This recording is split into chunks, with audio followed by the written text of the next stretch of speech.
Дозволете ми да дадам и свое видување околу забелешките на Европската комисија по однос извештајот за минатата година, за напредокот на нашата земја. Како за секој, така и за овој извештај се сака пред јавноста да се представи дека е негативен и тоа не е ништо ново. Бидејќи во онај момент кога го имавме и најпозитивниот извештај од Европската комисија, од страната на опозицијата беше презентиран пред јавноста како крајно негативен.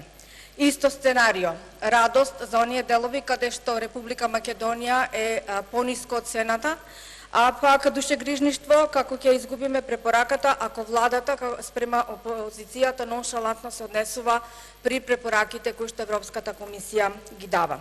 При тоа сакам да предучам уште една вистина, дека пред секој извештај серија од деструктивни политики, како на внатрешен план, така и на надворешен план, се со цел да се деградира, девалвира секој можен успех, секој можен напредок кој што државата го прави, со дополнителни изрежирани сценарија, се со иста цел, Република Македонија да биде негативно оцената, да ја изгуби препораката и да се врати државата назад 20, 30 и повеќе години, без при тоа да се нема ни грам чувство и совест за штетите и последиците од ваквото деструктивно однесување во континуитет од 2006 година навамо на опозицијата. Но како и да е, секој длабоко во себе си знае што направил, колку придонел и колку сгрешил. Националниот совет за евроинтеграција одржа навистина една добра јавна расправа, на која имавме можност да се запознаеме со нови моменти кои што беа истакнати во стратегијата за проширување на Европската унија. Се разбира од општи интерес не само за Република Македонија, него од општи интерес и за земјите од регионот. На истата се донесоа заклучоци кои што беа поддржани од сите политички партии со исклучок на ДПА, заклучоци кои што потврдуваат дека главен и врвен приоритет на нашата земја, а со тоа беше испорачано и од дискутантите кои што беа на Националниот совет, дека се европските интеграции.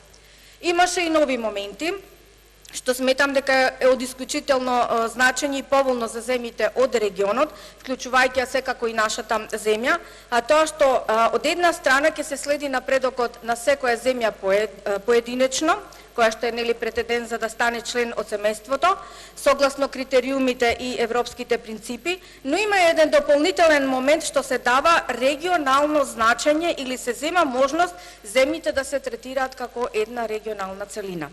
Добро Европската унија да има еден регионален пристап кој што ќе се базира и на колективните залагања на земјите аспиранти и за кој секако ќе има еднаков критериум и третман врз основа на кои ќе бидат вреднувани земјите од регионот. Впрочем, и заедничкиот развој во било кој поглед, дали тоа ќе се анализира од аспект на инфраструктурата, дали аспект на развој на бизнисот, на економијата, земјоделието, во секој поглед е зависен и тесно поврзан од развојот на земјата, сосед, односно земјата од регионот и заедно можат да напредуваат доколку имаат заеднички стратегии. За еден ваков успешен пример, каде земјите регионално делувале во процесот кон пристапување кон ЕУ, ни посочи и гостинот од Чешка во неговото обраќање пред македонскиот парламент, така да сметам дека треба да се размислува во оваа насока, бидејќи ако се земи во предвид дека Европската унија за различни земји има различни аршини за оценување, тогаш можеби полесно ќе биде и регионално да бидат третирани. Стремежот на нашата земја за пристапување кон големото европско семејство секако се вроди од овозможување на стабилна иднина на нашата држава, безбедност, не само во нашата земја, туку во регионот и Европа. Овозможување зголемување на економските трговски можности, развој на економијата, понапредни услови за компанијата, ако се знае дека европскиот пазар е еден од најголемите пазари во светот, каде што можат да обслужуваат околу 500 милиони жители, поголеми можности за потрошувачите, секако за студентите, за младите луѓе, или со еден збор пошироки можности за секој еден граѓанин да си го најде своето место на пазарот на трудот. И затоа нашата цел е јасна и недвосмислена кога се работи за интегративниот процес и затоа годините наназад и секако во иднина нашата држава ќе ги следи строго препораките на Европската комисија и искрено се надевам дека и сонот на македонецот конечно ќе биде исполнет во иднина да се види дел од големото европско семејство. Сосема сме свесни дека критериумите кои што Европската комисија ги пропишува за влез во ЕУ во иднина ќе бидат построги, но ние секако ќе се стремиме и тоа ќе биде секако предизвик за нас истите да ги постигнеме.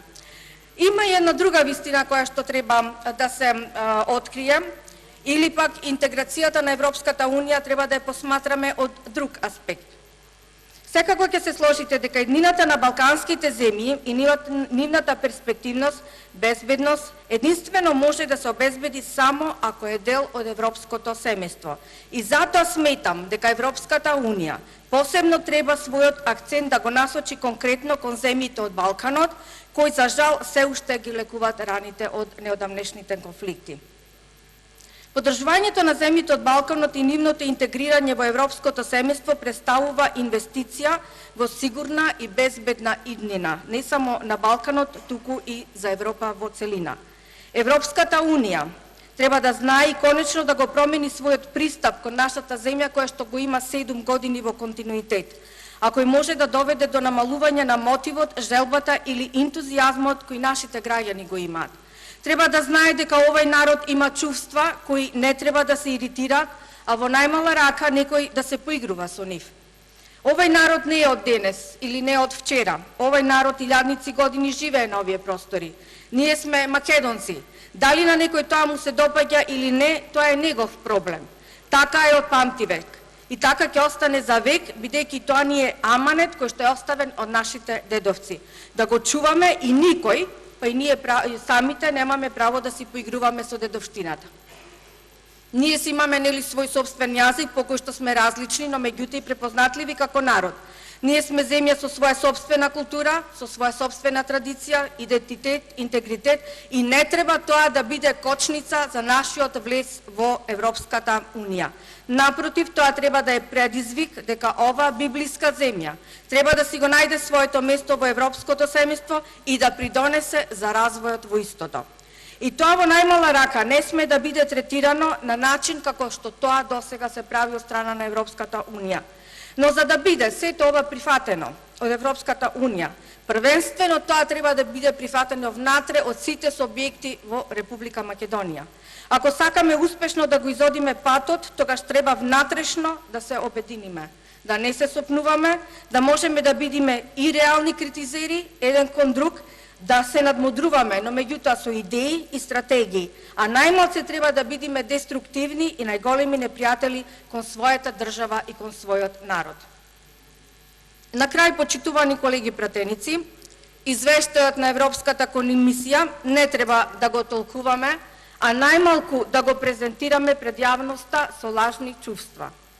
Погрешно ако го представиме дека е крајно позитивен, бидејќи не е крајно позитивен, но погрешно ако го презентираме и крајно негативен, бидејќи и таков не е. Но исто така не треба да се бега од суровата вистина, дека истиот е условен, но меѓутоа од две причини. Прво, од една членка на Европската Унија, која своето членство во Европската Унија, наместо да го искористи за допринос и напредок на регионот, во кој што и таа припаѓа, за жал никако не може да излезе од несината тесноградост, неконструктивност, не сакајќи едноставно да ја согледа реалната вистина. И второ, условен е заради погрешната политика на опозицијата која во континуитет ја практикува од 2006 година, чија деструктивност само штетно влијае врз развојот на државата во секој поглед. И од тој аспект, ваквите политики одат на штета на нашата земја, а на конто на јужниот сосед.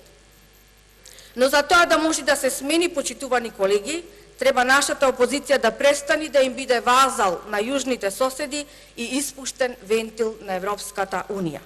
Првиот момент кога нашите ставови ќе бидат идентични во поглед како треба да се влези да влези нашата земја во ЕУ, дека тоа треба да се случи единствено под уставното име, со интегритет и идентитет кој што не е успоруван прво од натрешните субјекти, а потоа надворешните, тогаш верувајте, нема жива сила која може да не натера поинаку да размислуваме, а камоли некој да не условува и да се поигрува со нашата историја. Да, почитувани граѓани, извештајот на Европската комисија и овај пат ќе го земеме како позитивна критика од наш пријател добронамерник, кој сака да ја види нашата земја рамноправна со членките од Европската Унија, внимателно ќе се анализира и во иднина ќе се постапува согласно препораките од извештајот со искрена желба дека во иднина нема веќе да има пржински договори, ултиматуми, непринципијални критериуми и дека конечно и нашата земја заради своите заслуги ќе биде примена во Европската Унија.